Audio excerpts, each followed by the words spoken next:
Yo primeramente quisiera que esta oportunidad que tenemos y que el Señor me da de compartir la palabra, pues con su ayuda sea de bendición para todos. Amén.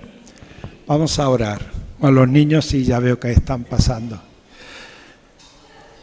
Padre, en esta mañana con mucha gratitud y reverencia reconocemos tu presencia en medio de nosotros, reconocemos tu favor, el amor que tú nos tienes y nos acercamos a ti, a tu palabra, en la confianza de que tú a través de tu Espíritu Santo vas a hablar y ayudar a nuestros corazones. Los hermanos que hemos mencionado y todos los que estamos aquí en esta mañana y tu pueblo, Señor, en cualquier lugar donde haya un hijo tuyo, queremos en esta hora, Padre, que la gracia tuya nos alcance, que la gracia y la fidelidad tuya, ese amor inalterable, pueda en esta mañana confortar cada corazón. Tú eres fiel, como hemos cantado, Señor, y por eso te damos gracias por cada día que nos das, por este día que presentamos delante de ti, por esta reunión, por este tiempo. En el nombre de Jesucristo. Amén, amén. Me gustaría que abrieras tu Biblia al Evangelio de Juan, capítulo 1.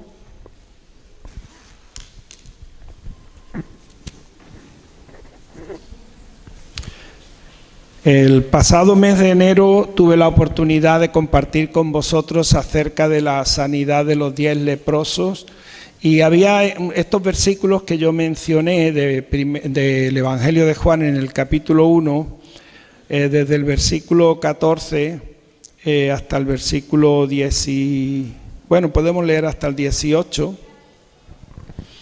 que decía, y aquel verbo, hablando de esa palabra que era Cristo y que estaba desde el principio, aquel verbo, aquella palabra, fue hecho carne y habitó entre nosotros. Vimos su gloria, gloria como del unigénito del Padre. En este sentido, hermanos, de ver la gloria de Jesús, qué contraste cuando pensamos que Jesús vino. Y como decía también Isaías en otra parte, verle, hemos de verle pero sin hermosura para que le deseemos. El aspecto de Jesús, hermano, era un aspecto poco especial. Pero dice aquí, vimos su gloria, el milagro de poder ver en Cristo, más allá de la apariencia física, ese amor y esa gracia de Dios que le llenaba, ¿no?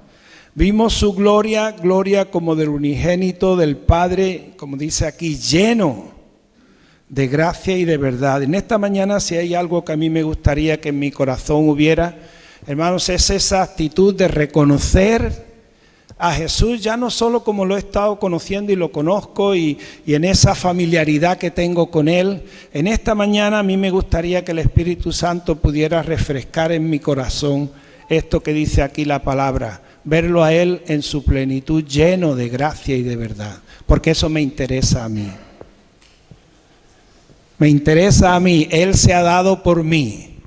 Entonces yo puedo vivir en las circunstancias que vivo, en el momento que vivo, pero en este momento, y como hemos cantado, sabemos que el Señor es nuestro todo, que Él es el sentido de nuestra vida, y podemos decir muchas cosas, pero a mí me gustaría que de una manera viva el Espíritu Santo me ayudara en esta mañana, igual que me gustaría ver una fuente llena de agua o un plato lleno de comida o lo que sea, en cuestiones muy burdas y muy rutinarias.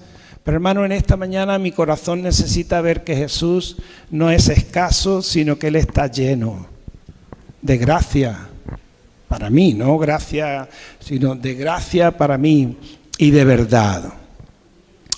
Juan dio testimonio de Él diciendo, este es de quien yo decía, el que viene después de mí es antes de mí, porque era primero que yo.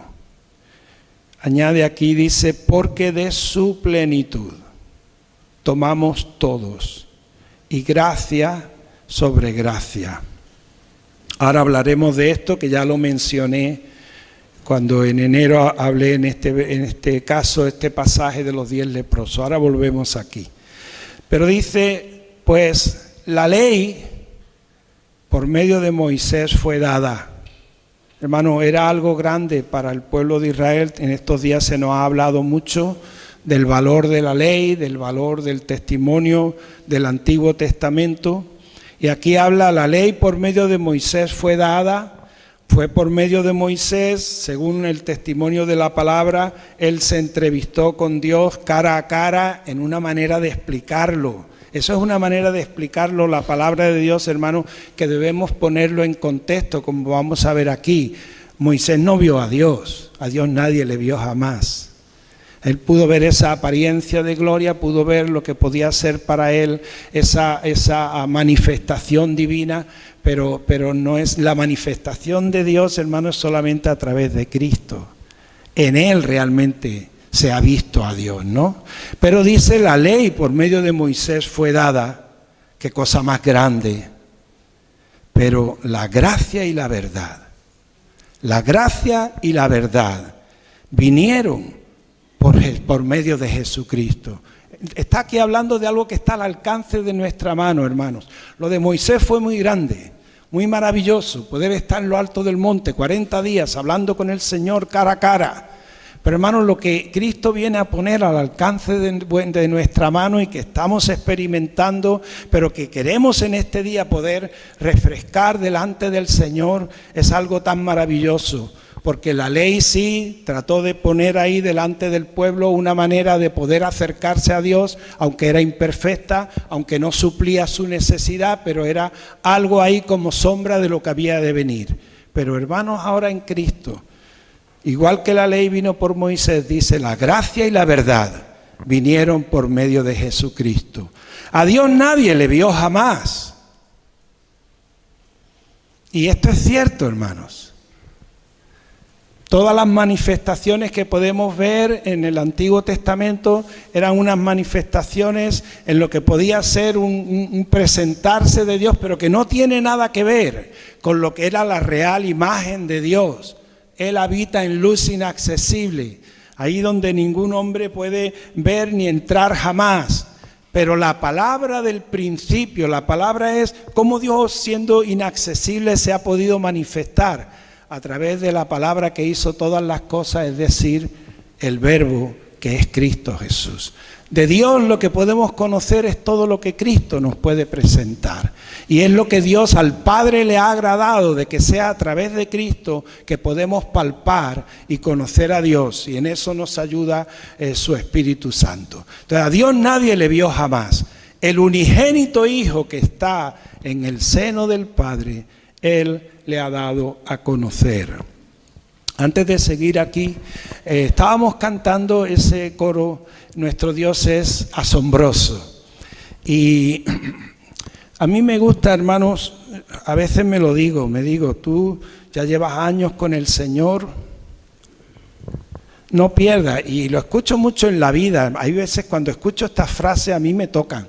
En la vida en general te dicen, no pierdas nunca, como los niños tienen, no pierdan nunca esa capacidad que tienen los niños de asombrarse. Porque es algo bueno para la vida en general, la capacidad de asombro. La diferencia que hay entre que algo te sorprende porque es algo que tú no te esperas y de pronto te encuentras con eso, pero el asombro no tiene nada que ver con, es algo diferente a la sorpresa. Y hermanos, nosotros como hijos de Dios debemos darnos cuenta de que en Dios, si tú ya has experimentado su gracia, no te tiene que sorprender, que Dios me ama. ¿Tú crees que es sorpresa decir Dios me ama? ¿Es algo nuevo para ti? Decir Dios me ama, ¡ay, qué sorpresa! No. A mí no me tiene que sorprender porque yo sé que Dios me ama. Pero aunque ya no me sorprenda, qué bonito sería y es de que a mí no deje de asombrarme. Asombro significa, hermano, no la sorpresa, sino la admiración.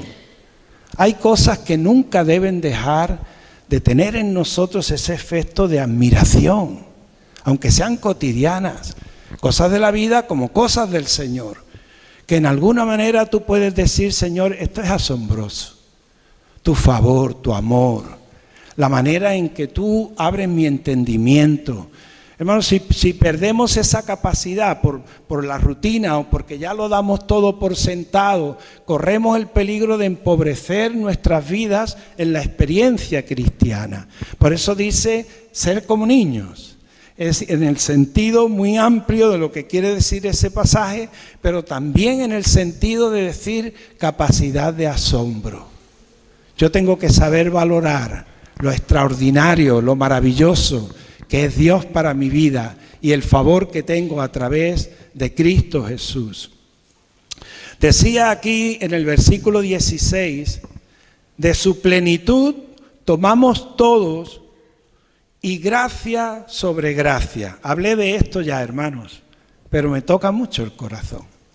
Cuando yo hablé de los 10 leprosos, vimos cómo el favor de Jesús, hermano, cuando hablamos del favor de Dios es lo mismo que decir la gracia de Dios. Es decir, en Cristo el favor de Dios, el amor de Dios, que es también lo mismo, la gracia de Dios, Él está por nosotros. Él está por nosotros. Entonces, todas esas expresiones son del mismo significado, de que ese favor de Dios, hermanos, cuando Él quiere sanar a este grupo de personas que le piden ayuda, Jesús, Hijo de David, ten misericordia de nosotros. Estas personas leprosas que estaban lejos, el Señor les dijo, id y mostraos, ya hablé de esto, id y mostraos al sacerdote. Y ellos, dice que yendo de camino, fueron limpiados. Fueron limpiados. Al hablar de la gracia sobre la gracia, yo mencioné qué importante es, hermanos, nuestra manera de responder al favor de Dios. Porque según respondamos, si damos por sentado todo favor, si ya ni nos asombra, sino bueno, esto se lo he pedido al Señor, el Señor me lo ha dado, es una respuesta que nos priva de esa gracia sobre gracia. A la gracia de Dios, hermanos, lo más lógico es que nosotros respondamos conforme a esa gracia y podemos recibir una riqueza mayor. Es como si en vez de cambiar la palabra gracias por amor, por ese amor de Dios yo respondo no de mí. Una de las cosas más preciosas que tiene la obra de la gracia es que cuanto más yo abro el corazón al efecto de la gracia, de esa verdad que Dios tiene para mí, mayor va a ser mi capacidad de respuesta, pero no soy yo el que respondo, pero me encuentro movido a responder, porque el amor de Dios me toca, la gracia de Dios me toca, y entonces en Él de su plenitud podemos tomar gracia y de esa gracia sobre gracia. Es muy importante, hermanos, por eso de los 10, cuando solamente el samaritano responde, automáticamente se ve que en él se da algo que no se da en los otros 9. Los otros 9 quedan sanados. El favor de Dios llega a sus vidas, pero ellos no responden sino solamente con lo que se les había dicho. Vamos al sacerdote y que el sacerdote nos declare limpios de nuestra enfermedad. Pero este samaritano, él recibe el favor de la sanidad y, hermano, qué bonito que él abrió el corazón a decir, esto es maravilloso. Yo como, ya iré al sacerdote, pero yo cómo voy. Y se ve automáticamente, hermano, el resultado que señalamos en ese día en la vida de este hombre. Él se volvió para atrás y la primera cosa, hermanos, se fue a los pies de Jesús. Yo creo que una de las cosas más importantes, cada vez que Dios muestra su favor en mí, cuando Cristo quiere mostrar, es que esto me mueva a acercarme a Él, ¿sí o no? No solo que yo salga corriendo con mi favor, sino me mueve a yo acercarme a Él. Porque de alguna manera en Él encuentro esa gracia sobre gracia que tanto bien puede hacer a mi vida más allá de lo que yo en principio pensé que iba a necesitar. Ya no es solamente lo que yo entiendo, sino, como dice la palabra de Dios, Él es poderoso para hacer las cosas mucho más abundantemente de lo que pedimos o aún entendemos según el poder de Dios que actúa en nosotros. Entonces, ese es dejarnos a abrazar, hermanos, por el favor de Dios para que Él nos lleve donde nos quiere llevar. Entonces, decía Pablo, el apóstol Pedro en su primera carta, hermanos, anima a los hermanos acercándonos a Él, piedra viva. Cristo es fundamental.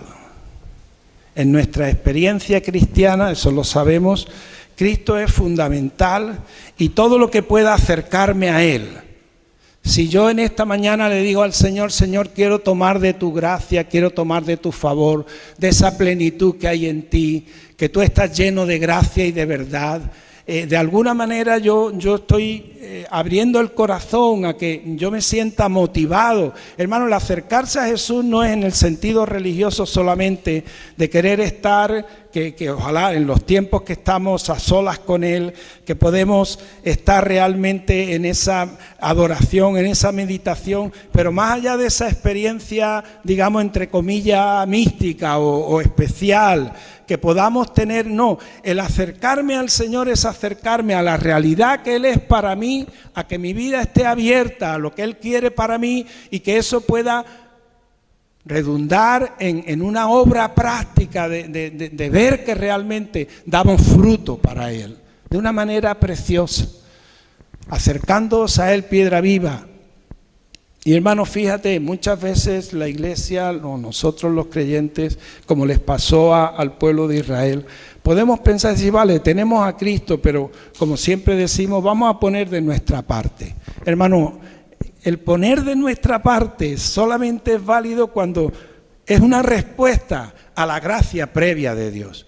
Cuando aparcamos a Jesús y lo que ponemos nosotros, aunque lo hacemos por Él, pero está al lado, entramos en un terreno peligroso, porque lo más seguro es que en ese poner de nosotros haya mucho defraude, que no ocurre nunca, cuando lo que yo pongo de mí es porque la gracia sobre gracia me ha hecho actuar. Este leproso fue a los pies de Jesús, antes estaba lejos, pero ya sano, se puso a los pies, adoró, mostró su gratitud, su reconocimiento. Eso le valió también que el Señor le dijera, tu fe te ha salvado, vete en paz, esa gracia sobre gracia.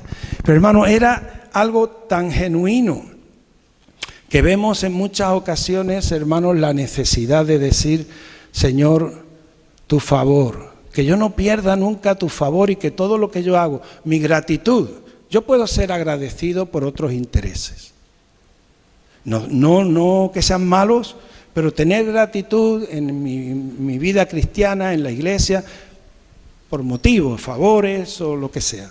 O puedo tener un reconocimiento, un servir a Dios. Y hermanos, como yo digo, tenemos que tener cuidado. Porque si es mío, yo voy a sentirme muchas veces defraudado y dañado. Porque conforme esas expectativas mías, a veces no encuentro la respuesta que yo debo de tener a esa manera de yo disponer mi corazón, sinceramente, legítimamente. Pero hermano, en este sentido hay un ejemplo que venía estos días a mi mente y que tú conoces bien, la historia de este hombre Mefiboset, que era descendiente del primer rey de Saúl, el rey que hubo antes de David. Y que como nos muestra la palabra, hermanos, ese hombre, bueno, era un hombre que tuvo muy mala suerte, la casa de Saúl cayó en desgracia delante de Dios y él siendo un niño sabemos que él quedó paralítico o inválido de los pies porque la nodriza que huía cuando la casa de Saúl fue asaltada se le cayó de las manos y él quedó lisiado. Pero dice, bueno, yo quisiera que nos fuéramos al final porque la historia es un poco larga. Pero este hombre, del que David tuvo misericordia, bueno, misericordia en el sentido de que él, sabéis que él y el hijo de Saúl, Jonatán, eran muy amigos. Jonatán pegó el corazón suyo al de David Y entonces hicieron el uno por el otro tanto que David quedó en deuda con Jonatán después de morir él y su padre Saúl. Y entonces David se interesó por la casa, los hijos de Jonatán, y este hombre Mefiboset ya era mayor también, era lisiado, pero tenía su hijo, se interesó y el rey le hizo el favor de recuperar o de restituirle todos los bienes de su padre por amor a Jonatán. David le devolvió todos los bienes y también le hizo sentarse a la mesa del rey. Él pasó a vivir, Mefiboset pasó a vivir en Jerusalén y estaba en la casa del rey, comía en la casa del rey con su familia y tenía pues toda la riqueza que un siervo que en aquel tiempo un mayordomo era un pez gordo. No te creas que los mayordomos era el chacho o la chacha. Este hombre Siba, que era mayordomo, al rey David le encargó: ten cuidado de la casa de Mefiboset, ten cuidado de sus bienes, tú los administras, cultívalos, pero para el beneficio de él. Bueno, pasó, hermanos, que a David le pasó la tristeza de que su hijo Absalón se le rebeló. Y fue un momento muy triste para David. En la misericordia que hizo David con Mefiboset, a veces se ve el ejemplo de lo que Cristo hizo por nosotros.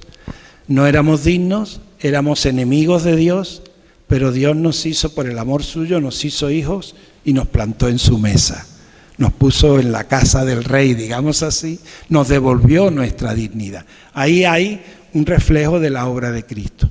Entonces, David pasó esos malos días donde el hijo se le revela, donde su casa se ve toda puesta a pata por alto.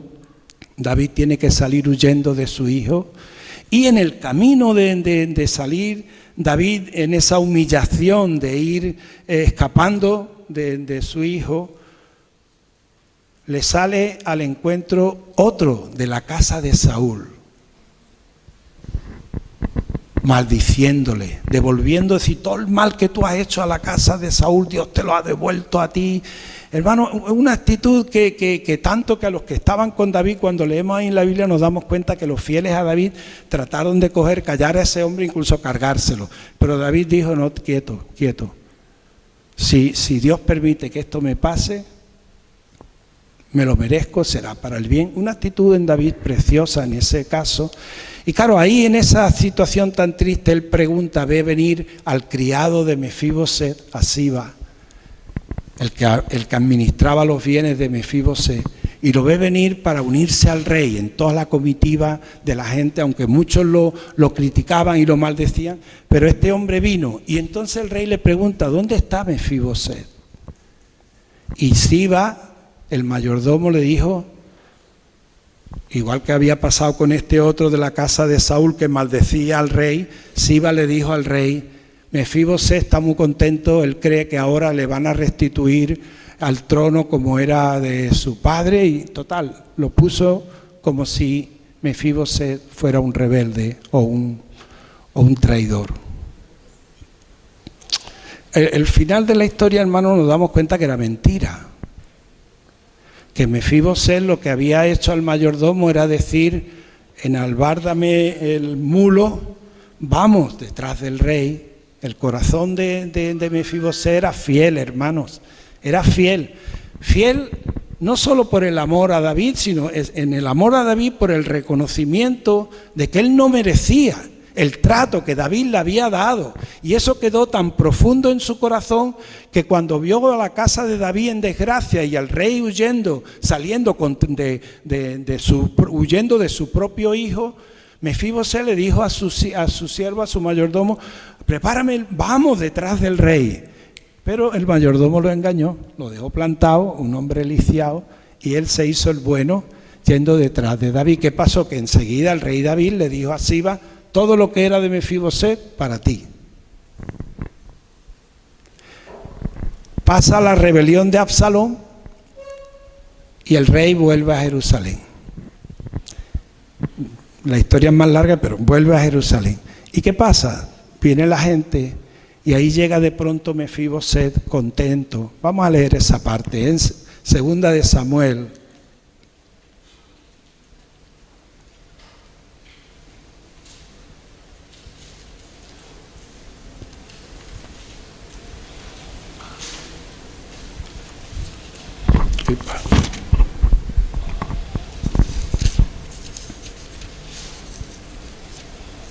Estoy buscando el capítulo, el 16. No. Más adelante, el 19. Capítulo 19 de Segunda de Samuel.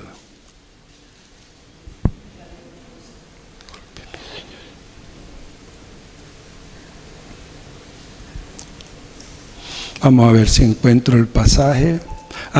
El versículo 24 está hablando todo este capítulo ya del rey siendo restituido y vuelto al poder.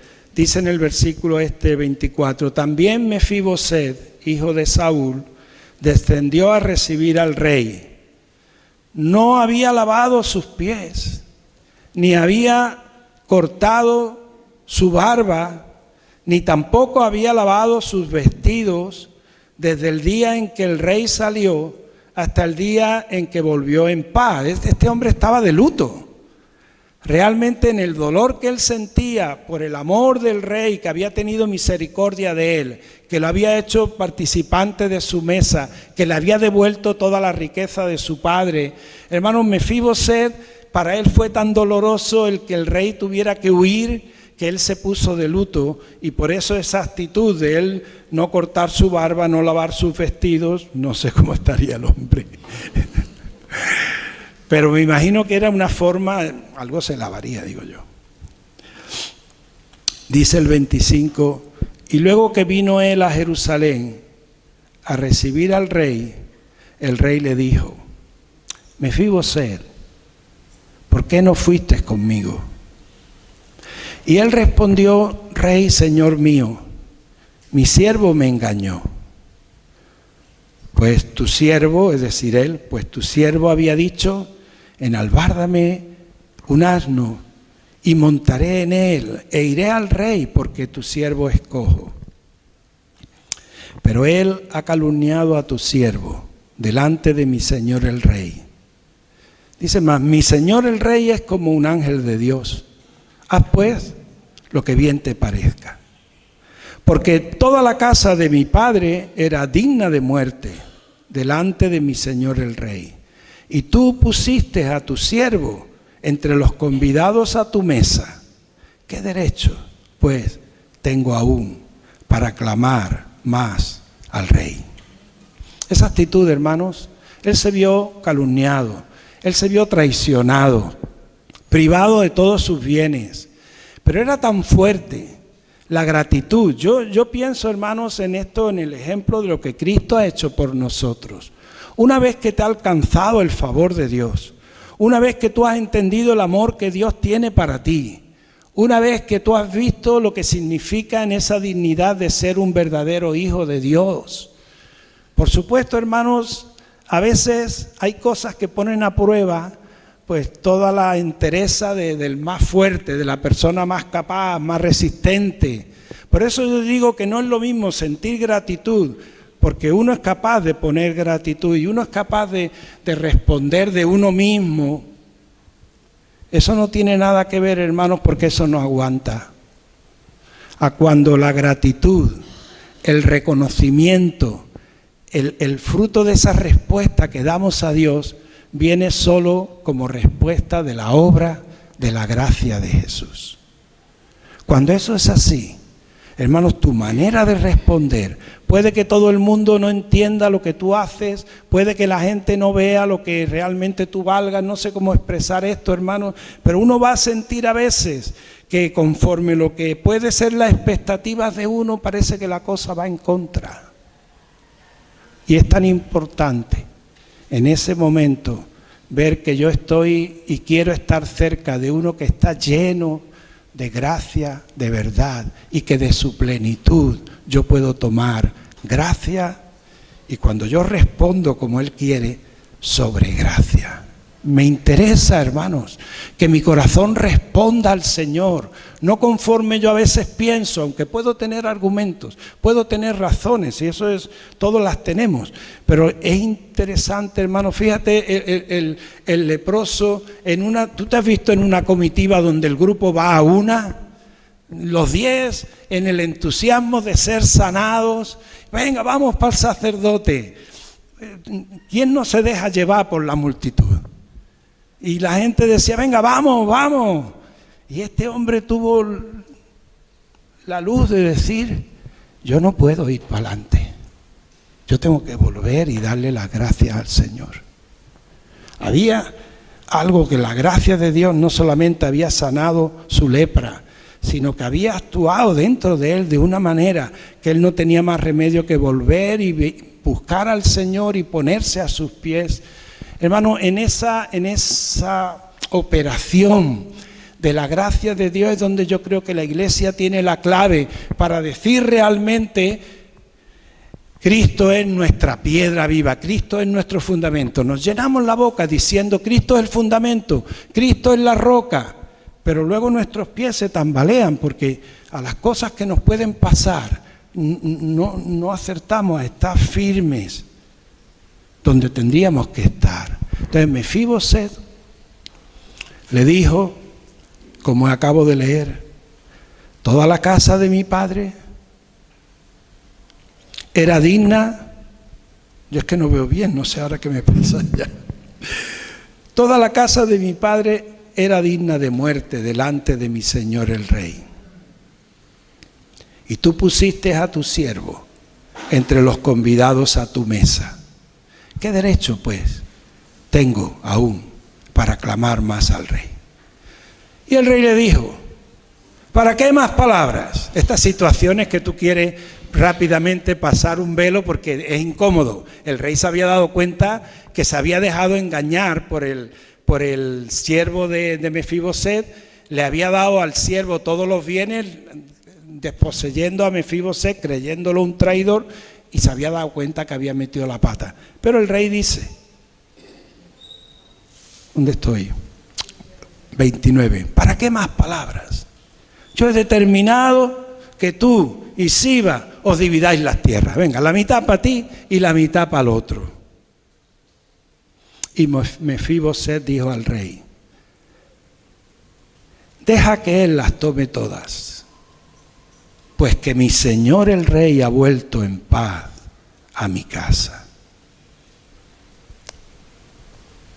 Esa es la obra de la gracia. Yo no quiero mis bienes. Tú se los has dado al siervo, no quiero, dáselo a él todo. Para mí es suficiente que tú hayas vuelto, que tú estés en casa. Porque mi gratitud a ti no es por lo que tú me das.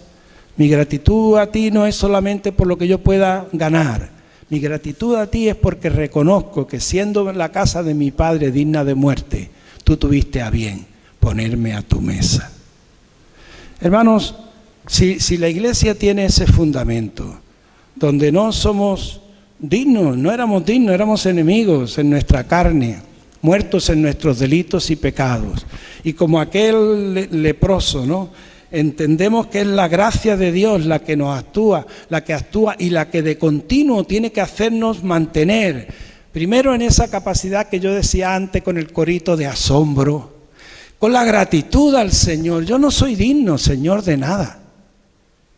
Cualquiera de los que hayamos tenido, hermanos, aún los 40 años de pastorado, ¿tú te crees que los 40 años de pastorado mío me hacen digno de algo delante del Señor? Él es fiel para recompensar la obra de cada uno, por supuesto. Pero ay de mí si yo pensara que es por lo que yo puedo hacer. Hermano, yo cada mañana, y ojalá Dios me dé ese entendimiento, a veces no lo tengo, tendría que decirle al Señor, Señor, si no hay mayor favor que la gracia inmerecida que tú tienes para mí. Que yo no la merezco, Señor, pero que tú me la das. Porque eso es lo que va a producir en mí una respuesta adecuada. Si yo veo que las cosas me van bien, me puedo animar, venga, voy a ver, voy a poner, voy a hacer. Pero si me veo de capa caída, si el ánimo se viene abajo, ya no estoy yo para nada. No, yo necesito esa respuesta, Hermano, como la lesión que el Señor le hizo, le quería dar a Simón el fariseo, cuando Simón el fariseo no entendía las lágrimas de aquella mujer a los pies del Señor. No lo podía entender. Porque la experiencia de Simón era: yo estoy afanado, yo quiero ser bueno, yo quiero cumplir la ley, yo quiero realmente que este hombre vea y ojalá que yo pueda ver que este hombre es de fiar. Pero hermano, él no podía entender a aquella mujer llorando a los pies de Jesús, secando los pies del Señor con sus cabellos, besándolo. Y el Señor se lo dice: Simón, al que poco se le perdona. Si tú no entiendes lo que Dios tiene para ti, si tú no entiendes lo que Dios ha hecho, si tú no entiendes el favor de Dios, tu respuesta va a ser: poco amas.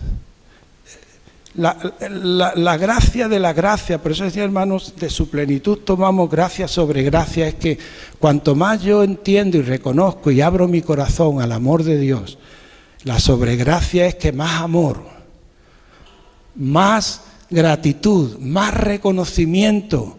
Como decía Pablo a los que él ministraba como apóstol: aunque amando más, se ha amado menos. Pero Pablo decía: a mí lo que nos constriñe o lo que me obliga, lo que me impele es el amor de Dios. El amor de Dios me constriñe de tal manera que no me deja salida. Por mucho que yo quisiera tirar para otro lado, por mucho que yo me viera motivado a decir: hasta aquí he llegado. Entender cómo nada de nuestras razones, sino el amor de Dios, es capaz de ponernos en un estrecho y decir: no tengo más remedio, tengo que ir por allí. No porque yo quiera, pero es donde Dios me permite, donde Dios quiere que yo vaya. Cuando en mi vida, igual que ese hombre con los 10, ahora yo voy a dar la nota, todo el mundo quiere ir al sacerdote, más tarde yo iré y buscaré a Jesús. No, pero este hombre dijo: no, un momento, yo ahora mismo necesito, mi corazón necesita responder. Y hermano, yo creo que es importante que insistamos en esto en la iglesia. El Señor está lleno de gracia y de verdad para mí. Y de su plenitud yo puedo tomar la gracia que yo necesito. Y si soy capaz de responder a esa gracia conforme a la gracia que Él me da, en mí se va a dar esa actitud de gratitud, de adoración, de servicio, que no tiene nada que ver con las circunstancias alrededor, nada. Es solamente motivado por el amor de Dios. Como le dijo el Señor a Pedro: Pedro, te podría decir 4 cosas después de haber salido corriendo y haberme negado, pero solamente me interesa una cosa, Pedro: tú me amas. Tú me amas. Porque ya no solo es por lo bien que fuera, hermano, por el propio Pedro.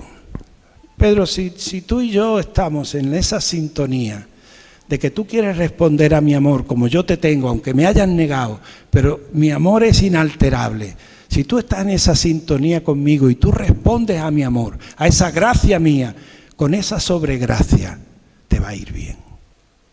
Nos va a ir bien, hermanos, cuando somos capaces de responder al favor de Dios. Y no es porque yo tenga capacidad, sino porque el favor de Dios, a la gracia de Dios viene una sobregracia. Me hace capaz, aunque yo diga no puedo, pero la gracia me hace capaz de poder responder en esa sobregracia, conforme el Señor quiere que yo responda. ¿Tú lo crees? Vamos a orar.